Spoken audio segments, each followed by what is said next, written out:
بسم اللہ الرحمن الرحیم۔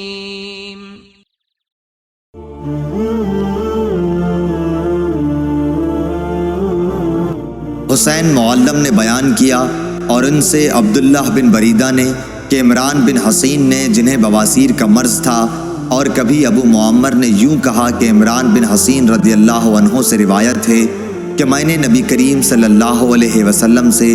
بیٹھ کر نماز پڑھنے کے بارے میں پوچھا تو آپ صلی اللہ علیہ وسلم نے فرمایا کہ کھڑے ہو کر نماز پڑھنا افضل ہے، لیکن اگر کوئی بیٹھ کر نماز پڑھے تو کھڑے ہو کر پڑھنے والے سے اسے آدھا ثواب ملے گا،